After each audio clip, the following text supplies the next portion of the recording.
Hi guys, welcome back to my channel, darling. So today on Healthy Living with Michael, I'm gonna have a very special topic. It's gonna be all about sleep apnea. I lived with the condition for a couple of years. I was diagnosed on May 6, 2016. So if you wanna hear my story on how I dealt with sleep apnea, keep on watching. Yeah.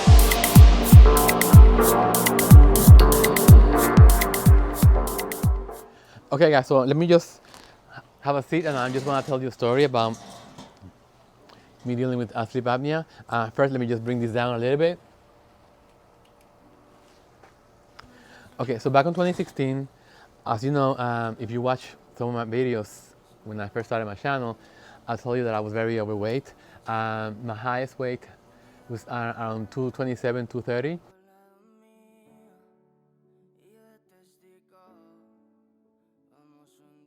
And if you see my videos, also like I told you in pictures before, I used to have a lot of fat in here, on my neck, I mean all over. And so I remember waking up in the morning very tired and very restless and very like I didn't have energy the whole day. And I was telling my doctor about this. My primary care physician, she ordered me a sleep study right here in Oregon. So I went to the sleep study, and it was a beautiful clinic. It's called the Oregon Sleep Clinic, I believe it's called. And so they specialize in all illnesses about sleep. So they hooked me up to the machine. And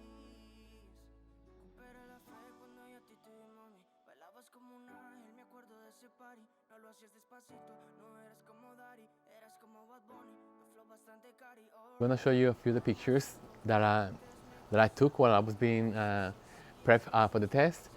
So this is the way it works. You go to the location. They have like several bedrooms settings with their own bathrooms, and they hook you up to all all these wires all over your face, on your heart, like different points in your body. And then it has cameras all over the place, so they can watch you and they can monitor your breathing and you know how you sleep. So anyway, it was very hard for me to sleep there because it was a new environment and I was very uncomfortable with all those wires. So anyway, so I remember falling asleep, and I remember a couple of times like I woke up, there was somebody in the room, and I kept waking up, and then the person came to me, and he woke me up, and he came in, and he brought me one of these. He brought me one of these. This is a CPAP machine. Show you. So he hooked me up to the machine, and he said to me, he was very concerned because he said to me like in 1 hour, I stopped breathing 90 times. He said, what? I said, yes. So he said, we just want to make sure that you were okay, so we hooked you up to the machine. And that's when everything started. So I was diagnosed right there at that time.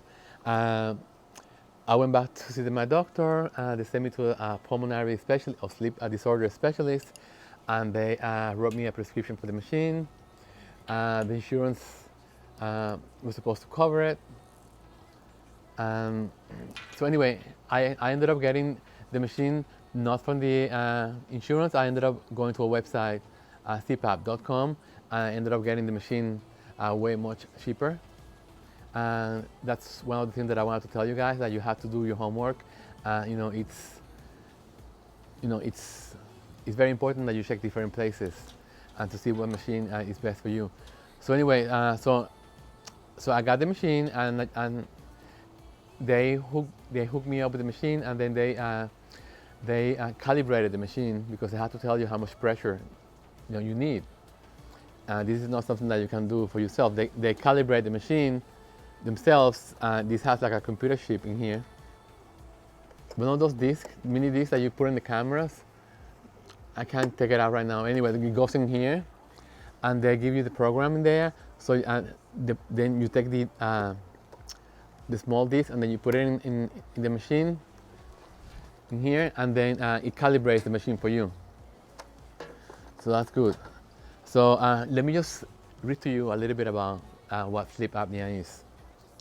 I did research on WebMd, guys, so I'm going to put all the links on the description below, because to some of you that may not have been diagnosed with this condition, I want you to be aware of the symptoms, how I knew that there was something wrong with me. So, okay, so I'm going to review this. It says sleep apnea is a serious sleep disorder that occurs when a person's breathing is interrupted during sleep. People with untreated sleep apnea stop breathing repeatedly during the sleep, sometimes hundreds of times. That's what happened to me.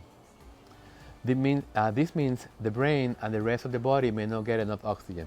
That's why you always tired. So, and there are two types of sleep apnea. One is the obstructive sleep apnea.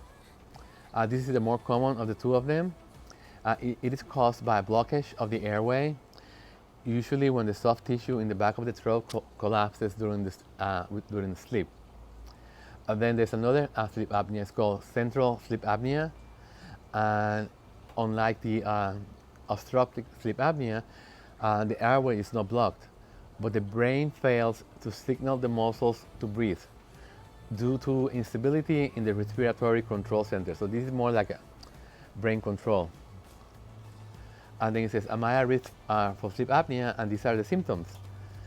Sleep apnea can affect anyone at any age, even children. The risk factors for sleep apnea include being being male, being overweight, being over age 40, having a large neck size. That's why I used to have a very big double chin in here. 17 inches or greater in men, and 16 inches or greater in women. Having large tonsils, a large tongue, or a small jawbone. So I had the three of them, but I didn't have the tonsils. Okay, and also having a family history of sleep apnea, a nasal obstruction due to a deviated septum, allergies or sinuses problem. That also was a problem. I have a deviated septum, so I have trouble sleeping in one side, so I have to sleep always on my right side. So what are the effects of sleep apnea? If left untreated, sleep apnea can increase the risk of the health problems, including high blood pressure, you can have a stroke, heart failure, irregular heartbeats, and heart attacks. Diabetes, depression, worsening of ADHD, and headaches. Okay, so in addition, untreated sleep apnea may be responsible for poor performance in everyday activities. That is exactly what was happening to me. I was going to the salon, working on clients. I was always very tired, and I couldn't figure out why. This was why I wasn't sleeping enough. Such as work and school, motor vehicle crashes, and academic underachievement. Yeah, because we were always sleepy. It contributed to some people having accidents while they were driving. To me, it was like the difference, like the same as drunken driving, the same thing. Okay, the symptoms for sleep apnea.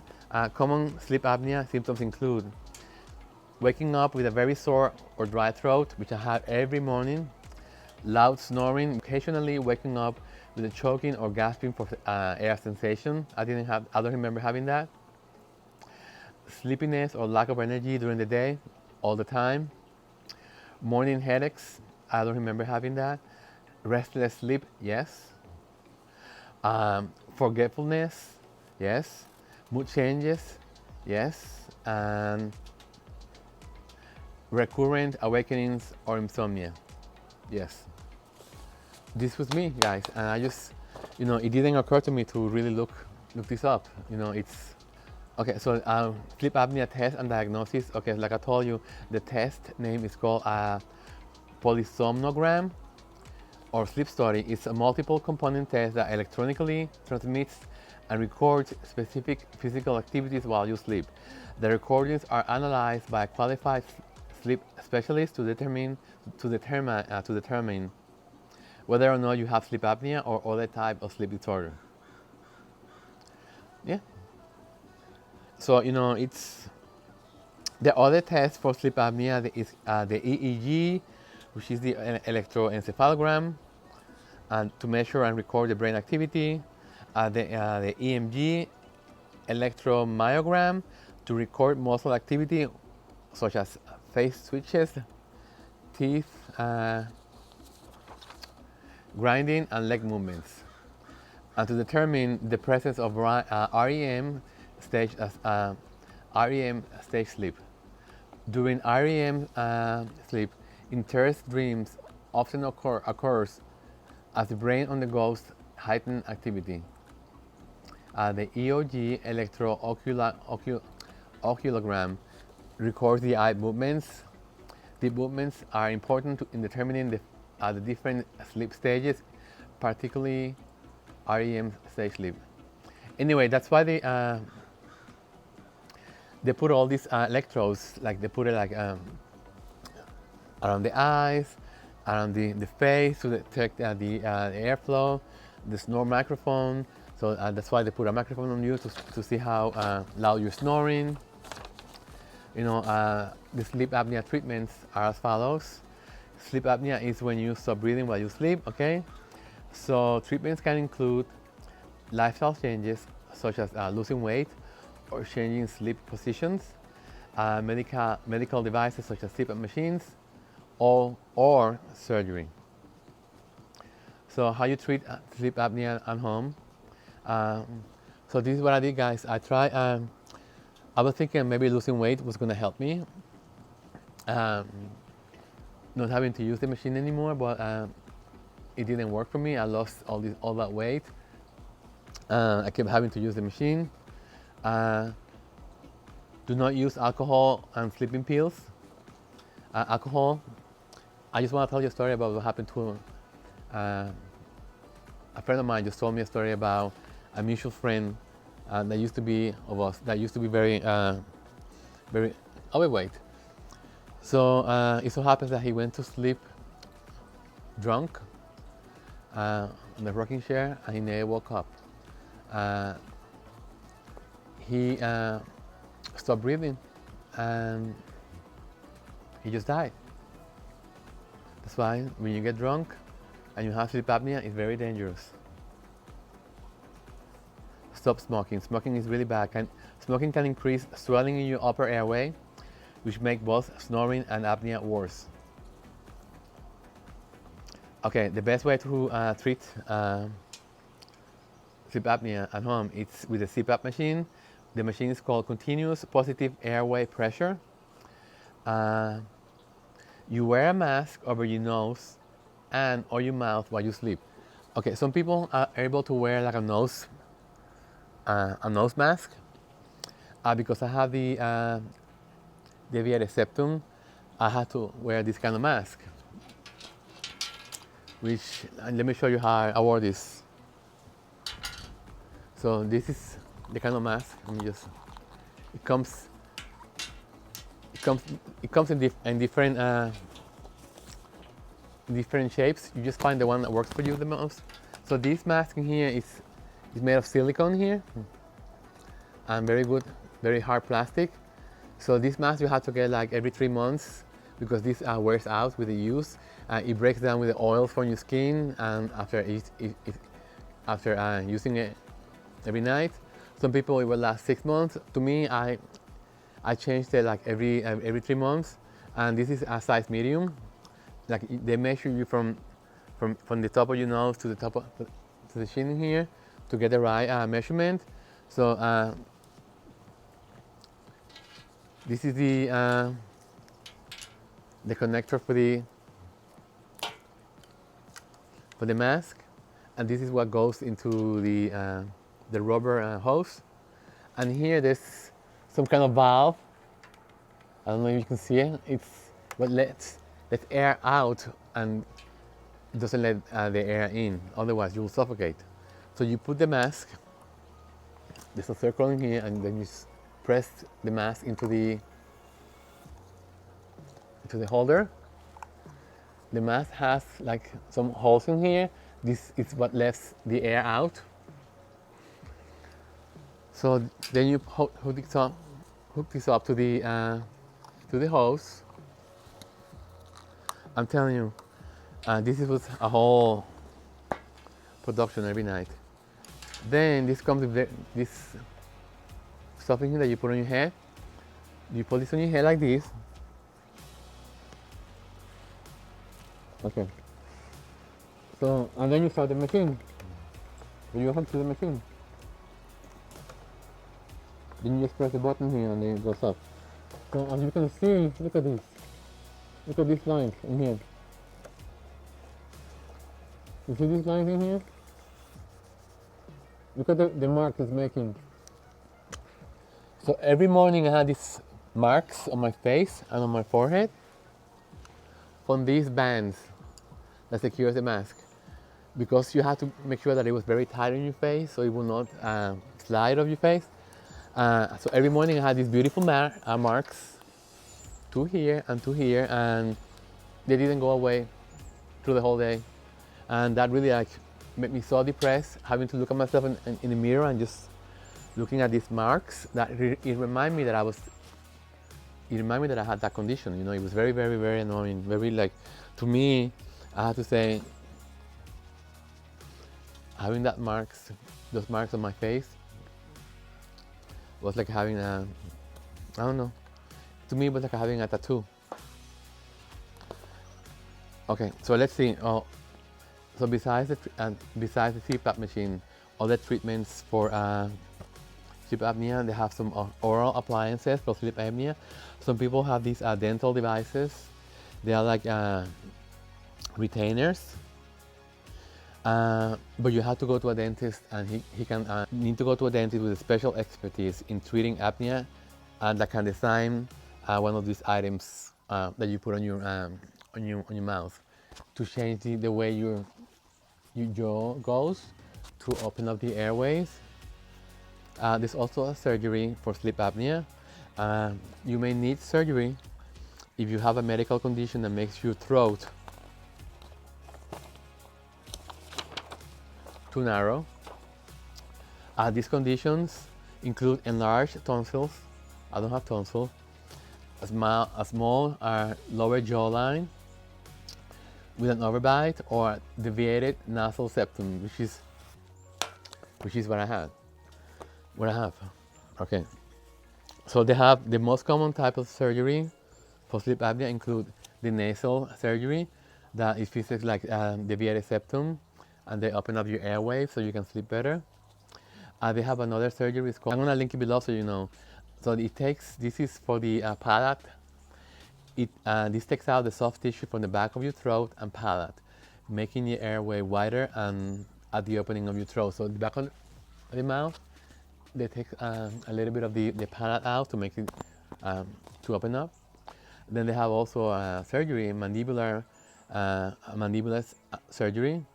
It fixes certain facial problems or throat blockages that play a role on the sleep apnea. So you know, you really have to go to a doctor. And all the treatments options for the sleep apnea are somnoplasty. So this is a procedure done in your doctor's office that can shrink and stiffen the tissue of your soft palate. Again, it has to. I have allergies. I'm outside. I keep hearing from this side. Anyway, so they can take the palate tissue on the roof of your mouth and freeze it and make it smaller. They also have upper airway stimulation. So this is for the people that cannot use CPAP machines. You might get a device called Inspire. It is an upper airway stimulator. Okay, so the doctor puts a small pulse generator. Under the skin on your upper chest. A wire that goes to your lungs detects your natural breathing pattern. Okay, so they put, this is major, guys. They put a wire that goes to your lungs to detect your natural breathing pattern, and they put another wire up your neck that sends mild signals to the nerves that control your airway muscles, keeping them open. You can use a handheld remote control to turn it on before your bedtime, and turn it off after you wake up. Wow, this is really intense. Drugs, medications. There's a drug called solriamfetol, Sunosi, can treat the sleepiness that often comes with sleep apnea. So there's really not that many easy ways to really treat this condition. The easiest way is to wear this machine every night.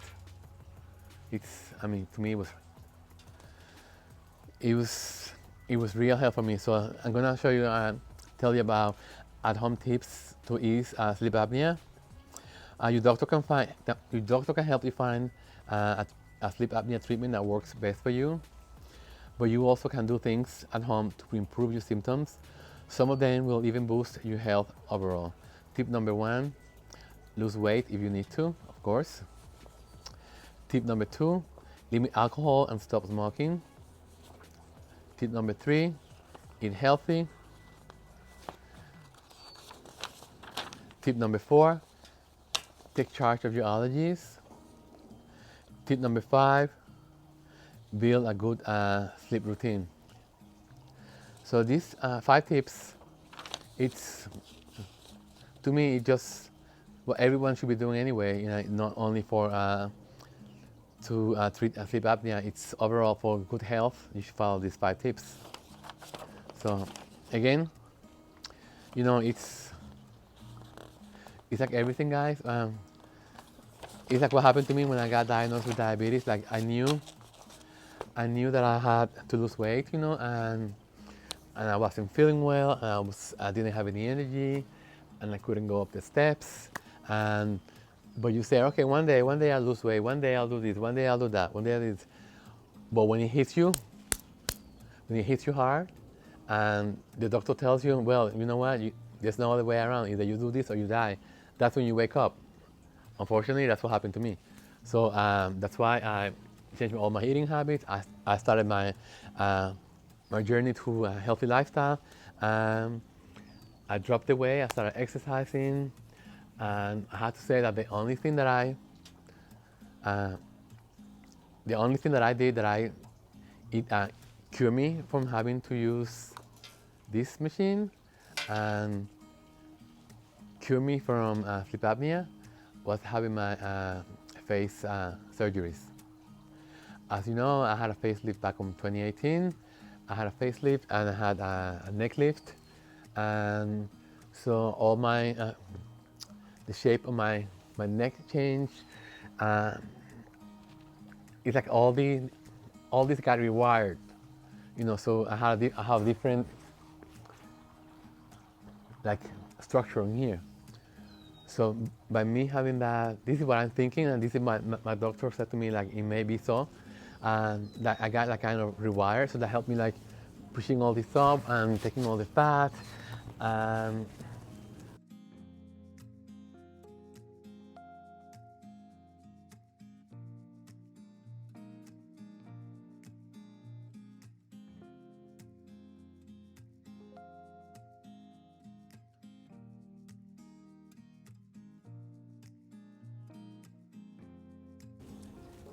Getting the implant on my chin. And anyway, because I had face surgery, I just noticed that I didn't have to use the machine anymore. You know, so right after the surgery, I kept using the machine because I was very swollen. So of course, I had to wear this to help me sleep. But after like 3 months afterwards, my surgery, I just decided to stop using it to see how I felt. And the day I stopped using it, I never went back, guys. And to this day, guys, let me just knock on wood, knock on metal, I haven't needed to use it again. So that's what I say. I kind of like cure. I kind of like got. I'm not gonna say cure because who knows? Maybe it come back. Maybe the condition may come back because you never know. But so far, guys, I am free of this. I don't have to wear this anymore, you know, and I sleep well the whole night, and yeah. So, but I just want to tell you my story, you know, and my experience with having sleep apnea, which I think it's very tough condition to have. It's very it takes a lot from your quality of life. If you don't realize that, you have it. Sometimes people go by years and years without being diagnosed with having sleep apnea, and you wake up in the morning and you're tired. You have a lot of mood changes. You you fall asleep during the day. So I just wanted to let you know, guys, like if you had these symptoms, talk to your doctor and think, oh, am I sleeping well? Am I, ask your partner, ask them, do I snore loud at night? Do I stop breathing? Can you see if there's something wrong with me? Just maybe tell them to be more aware, or like to pay attention of your sleeping pattern, so they can tell you in the morning, and just get a sleep study. If your doctor thinks that you need a sleep study, guys, just go for it, and take charge of your life, because it's not worth going through life and being tired all the time. So, okay, guys. So this was the video that I wanted to talk to you about. And again, I just want to share my life experiences with you. And if you have any questions about my surgeries and about the sleep study, I'm gonna link below all this documentation that I have from WebMd, so you guys can just go online and just also read it. Yeah. So, okay, guys. So I hope this helps anyone there. If it helps one person, I'm happy. Okay, guys. So I'm gonna leave it at this today, and I'm gonna do an outfit of the day. So let me just change the camera angle, and I'll be right back. Hi, guys. Welcome back. So I'm gonna do an outfit of the day today. So this shirt that I'm wearing today is from 7 Diamonds. I bought it at the Nordstrom sale that is going on right now. It's the material is luxurious. Look how beautiful the sleeves are, The construction is very nice, and the material is out of this world. So I'm wearing my David Yurman initial, guys. My Seiko Solar watch. Let me show you more. This is one of my favorite watches, guys. I have so many watches. I'm gonna show you the other ones on future videos. This watch, the reason why I love it so much is because you don't have to charge. It charges itself with the sun, so it's great. It never dies. I'm not wearing any ring, only my wedding band. So I'm wearing my Levi's jeans, skinny jeans, and I'm wearing my Clark's loafers. It's very comfortable. And yes, guys, so this is my outfit of the day, very simple. Yeah, so guys, if you have any questions for me regarding past videos that I have, my facelift, my neck lift, my tummy tuck, my diabetes, other conditions, blood pressure, whatever it is, just let me know. Just ask me the questions right down below on the description box. And my CPAP machine, I can tell you the model that I have. I think it's kind of old. I think they have better models now that are smaller also. But guys, I'm so glad that I don't have to use that machine anymore. But anyway, it's in the past. Okay, guys, so please share my content with all your friends and family. Well, you know the deal, guys. And until the next video, guys, be healthy and happy, and guys, and ta-ta, yeah!